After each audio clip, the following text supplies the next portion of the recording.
Hello friends, welcome to Vijay Thiyags. இன்றைக்கி நம்ம திருப்பூரூர் கோவிலுக்கு வந்திருக்கோம். Birthday celebration vlog. என்னோட பர்த்டேக்கு நான் திருப்பூரூர் கோவில் வந்தது.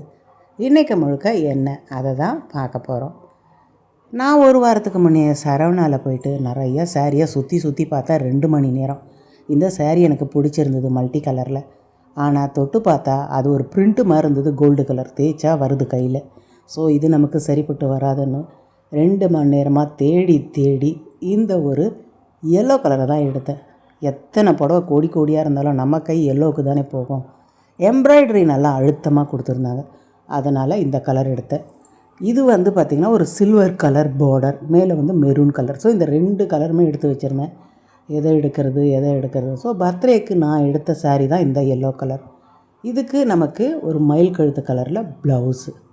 ஸோ பர்த்டே செலிப்ரேஷனாக கண்டிப்பாக ஒரு புது ட்ரெஸ் எடுத்துருவேன். நான் ஒரு நடுத்தர குடும்பத்தில் பிறந்த பொண்ணு.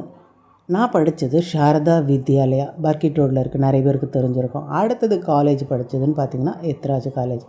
அடுத்தது என்ன, வழக்கம் போல் கல்யாணம், புள்ளக்குட்டி, ஸ்கூலுக்கு போகிறது, வளர்க்குறது, சாம்பார் வைக்கிறது, காரக்குழம்பு வைக்கிறது, கூட்டு வைக்கிறது, இப்படியே தான் லைஃபு போயிடுச்சு. மேரேஜுக்கு முன்னே ஒரு ப்ரைவேட் ஸ்கூலில் நான் ஒரு டீச்சராக ஒர்க் பண்ணிகிட்டு இருந்தேன்.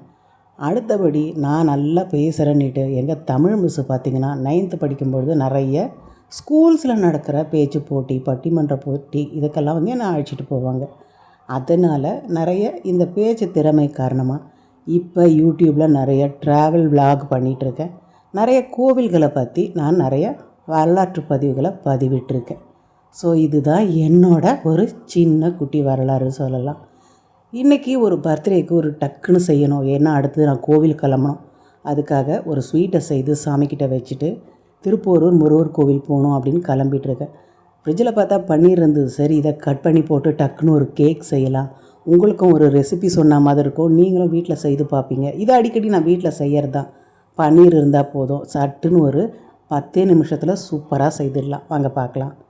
இதை மாதிரி நீங்கள் பன்னீரை என்ன பண்ணுங்கள், மிக்சியில் ஒரு 2 சுற்றி எடுத்துக்கோங்க. இது பார்த்திங்கன்னா நல்லா உதிரியாக வந்துடும்.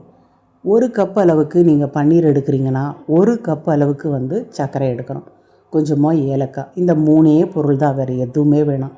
இதை நீங்கள் ஒரு அவனில் வச்சு எடுத்தாலும் எடுத்துக்கலாம். என்கிட்ட இல்லை அப்படின்றவங்க நல்ல ஒரு மண் சட்டியில் ஒரு கல்லுப்பு போட்டுட்டு ஒரு கப்பில் என்ன பண்ணுங்கள், பட்டர் பேப்பர் வச்சுட்டு இதை மிக்ஸ் பண்ணதை போட்டு வச்சு ஒரு 10 நிமிஷம் வச்சு எடுத்தோன்னா சூப்பராக பார்த்திங்கன்னா கேக் ரெடி ஆகிடும். ஸோ இது நான் செய்யக்கூடிய கேக்கு உங்களுக்கு ஷேர் பண்ணணும்னு நினச்சிட்டே இருந்தேன். ஸோ இன்றைக்கி பர்த்டே அதுவுமா இந்த கேக்கை உங்களோட நான் ஷேர் பண்ணிக்கிறேன். இங்கே என்னோடய ஃப்ளாட்ஸில் வாக்கிங் போகிறவங்க, என்ன வயசு விஜி, உன்னோட டேட் ஆஃப் பர்த்து சொல்லுங்கள் அப்படின்னாங்க. இந்த வயசு கேட்குற வேலை மட்டும் என்கிட்ட வச்சுக்காதீங்க, எனக்கு ரொம்ப கோவம் வந்துடும் அப்படின்னு சொல்லிட்டேன். ஸோ வயசு எந்த லேடிஸ்கிட்டையுமே கேட்கக்கூடாது. எவ்வளோ சம்பளம் வாங்குறீங்கன்றது எந்த ஜென்ஸ்கிட்டையும் கேட்கக்கூடாது. இது என்னமோ ஒரு வழியாக வரக்கூடிய மரபு. ஸோ இப்போ பார்த்திங்கன்னா நமக்கு கையில் பிடிக்கிற அளவுக்கு இருக்குது, நல்லா உதிரியாகவும் இருக்குது. இந்த அளவுக்கு இருக்கிறத நம்ம மிக்ஸ் பண்ணி எடுத்துக்கலாம். பன்னீர் பொருட்கள் நிறைய எடுத்துக்கோங்க, நல்ல ஒரு ப்ரோட்டீன் கொடுக்கக்கூடியது. எப்பயுமே ஃப்ரிட்ஜில் பார்த்திங்கன்னா ஒரு பன்னீர் நான் வாங்கி போட்டே வச்சுருப்பேன். இதில் நம்ம இட்லி செய்தாலும் சுவையாக இருக்கும். அடுத்த ஒரு பதிவில் நான் இட்லி எப்படி செய்கிறதுன்னு உங்களுக்கு செய்து காட்டுறேன்.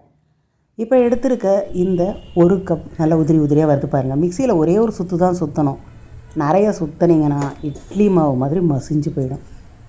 1 கப்புக்கு 1 கப்பு சர்க்கரை. எனக்கு சர்க்கரை நிறைய வேண்டாம், கம்மியாக வேணும் அப்படின்றவங்க பாதி சர்க்கரை போட்டு ஏலக்காய் போட்டு மிக்ஸ் பண்ணியும் வச்சுக்கலாம்.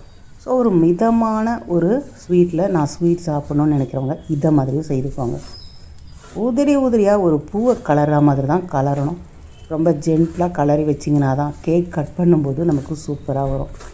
இதில் முட்டை போடுறதோ மைதா போடுறதோ எந்த வேலையுமே கிடையாது. ஜஸ்ட் இது மாதிரி 5 நிமிஷம் மிக்ஸ் பண்ணிவிட்டு ஒரு 10 நிமிஷம் வச்சு எடுத்துட்டிங்கன்னா சூப்பராக இருக்கும். இதை மாதிரி ஒரு கப்பில் என்ன பண்ணுங்கள், பட்டர் பேப்பர் இதை மாதிரி ரவுண்டாக கட் பண்ணி அடியில் வச்சுக்கோங்க. ஏன்னா நம்ம இதை கொட்டும் போது பார்த்திங்கன்னா நமக்கு தனியாக வரணும். இல்லைன்னா நமக்கு உப்பு வைக்கிறோம் பாருங்கள், அதில் அந்த சட்டி மேலே உப்பை கொட்டிட்டு அதை வைக்கிறோன்னும்போது கப்புலேயே பார்த்திங்கன்னா எல்லாம் நல்லா ஒட்டிக்கும். அதனால் கண்டிப்பாக நீங்கள் அடியில் பட்டர் பேப்பர் போட்டே தீரணும். உதிரியாக நல்லா இப்படி உதிர்த்து விடுங்க. அப்போ தான் நமக்கு நல்லா லூஸாக இருக்கும், ப்ளஃபியாக இருக்கும். அதுக்காக தான் இதை மாதிரி உதிரியாக போட்டு வச்சுருக்கேன்.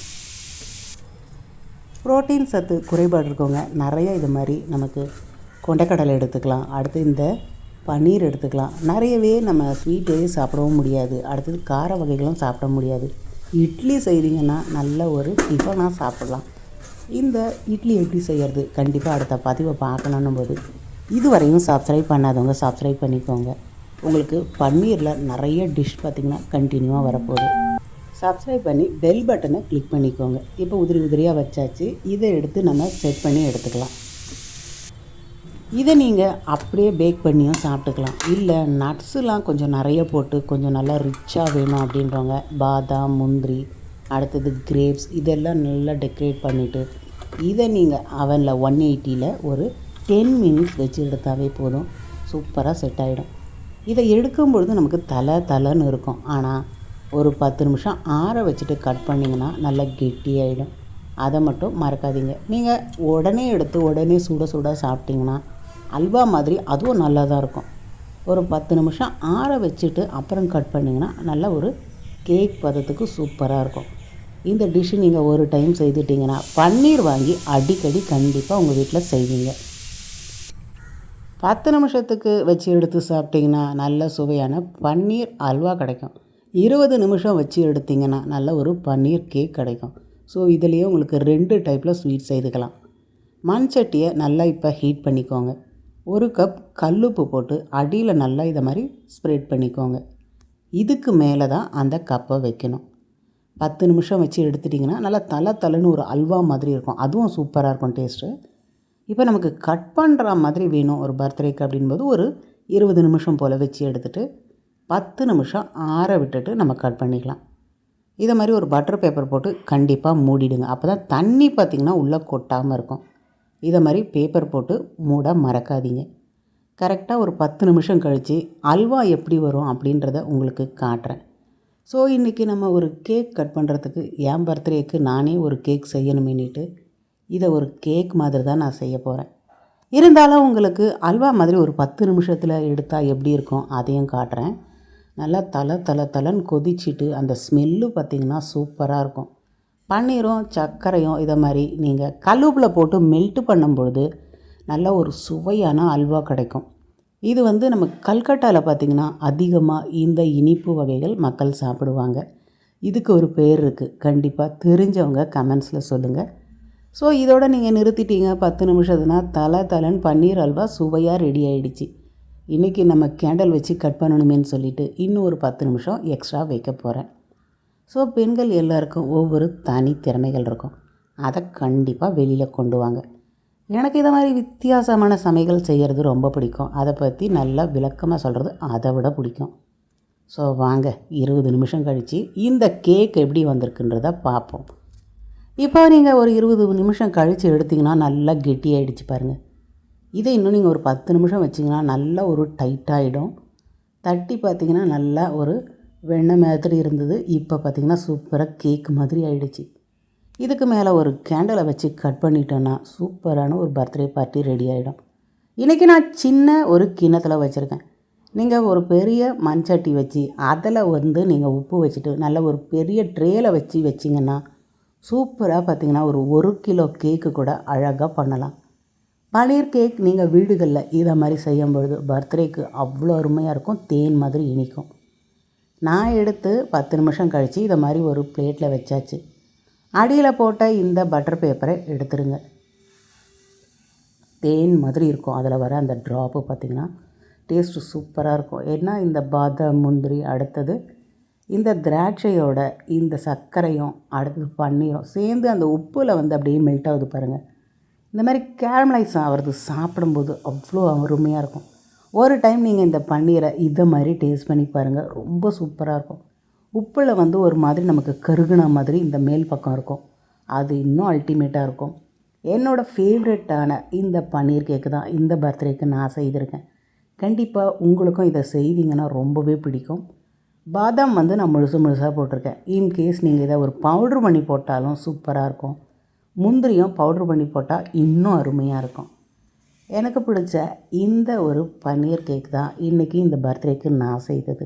உங்கள் வீட்டில் இதே மாதிரி உங்கள் குழந்தைகளுக்கான பிறந்த நாளப்போ பெரிய அளவிலும் செய்யுங்க.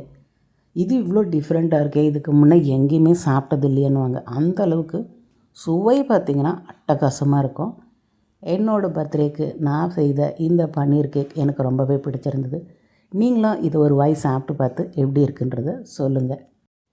யூடியூப்பில் இப்போ கடந்த காலமாக ஷார்ட்ஸு பார்க்கும்போது அடிக்கடி திருச்செந்தூர் முருகர் அவரோட ஷார்ட்ஸ் தான் நிறைய வருது. நானும் திருச்செந்தூர் முருகரை பார்க்கணுன்னு ரொம்ப நாளாக ஆவலாக இருக்கேன், ஆனால் பார்க்க முடியல. அறுபடை வீடு அதில் எல்லா முருகரும் பார்த்துட்டேன், இன்னும் திருச்செந்தூர் முருகர் மட்டும்தான் பார்க்கல. அந்த முருகர் அவரை பார்க்குறதுக்கு எப்போ கூப்பிடுவாருன்னு தெரியல. எந்த கடவுளாக இருந்தாலும் நம்ம பார்க்கணுன்னு நினைப்போம், ஆனால் அந்த கடவுள் நம்மளை கூப்பிட்டா தான் நம்ம போய் பார்க்க முடியும். அது என்னமோ 100க்கு 100 உண்மை. சரி, நம்ம இங்கே இருக்க திருப்போரூர் முருகரை தரிசிப்போன்னிட்டு நாங்கள் கோவிலுக்கு கிளம்பிட்டோம். ஓஎம்ஆர் சாலையில் இருக்கக்கூடிய மகாபலிபுரம் செல்லக்கூடிய வழியில் இருக்கக்கூடிய இந்த திருப்போரூர் முருகர் ஆலயத்தை பற்றி வரலாறு பதிவிட்டிருக்கேன், சூரசம்மாரமும் பதிவிட்டிருக்கேன். கண்டிப்பாக பார்க்காதவங்க பாருங்கள். நிறையா கோவில்கள் வரலாறு, அடுத்தது அந்த கோவிலோட சிறப்புகள் 1000க்கும் மேற்பட்ட பதிவுகள் போட்டிருக்கேன். ஆண்கள் ட்ராவல் விலாக் பண்ணுறது ரொம்ப கஷ்டம், இதில் பெண்கள் செய்கிறாங்கன்னும்போது கண்டிப்பாக அதை உற்சாகப்படுத்துங்க. தொடர்ந்து வரக்கூடிய ட்ராவல் விலாக் பார்க்குறதுக்கு இதுவரையும் சப்ஸ்கிரைப் பண்ணாதவங்க சப்ஸ்கிரைப் பண்ணிக்கோங்க. இந்த முருகர் ஆலயமாகட்டும், இதுக்கிட்ட இருக்க ஒரு சிவன் ஆலயம், இது மலை மேலே இருக்குது, அதனோட பதிவும் போட்டிருக்கேன், தொடர்ந்து பாருங்கள். அழகென்ற சொல்லுக்கு முருகா, அழகென்ற சொல்லுக்கு முருகா, உந்தன் அருளன்றி உலகிலே பொருளேது முருகா. மாடு இடியாப்பா சாப்பிட்டு எப்படி இருந்தது? நானே சாப்பிடாம எஸ்கேப் ஆகிட்ட கட்சியில். நீ மாட்டிட்டியா செல்லக்குட்டி. குன்றாடும் கொடி கொண்ட முருகா, பக்தர் துயர் தீர்க்க வந்த ஓர் வல்லல் நீ முருகா. இந்த வீடியோ உங்களுக்கு பிடிச்சிருந்துன்னா மறக்காமல் விஜய் தியாக் சேனலை லைக் பண்ணுங்கள், ஷேர் பண்ணுங்கள், சப்ஸ்கிரைப் பண்ணுங்கள். அடுத்த ஒரு ஆலயத்தில் சந்திப்போம். உங்களுடைய வாழ்த்துக்களுக்கு மிகவும் நன்றி. பாய். இதுதான் என்னோட சின்ன வயசு ஃபோட்டோ. எப்படி இருக்குன்னு கமெண்ட்ஸில் சொல்லுங்கள்.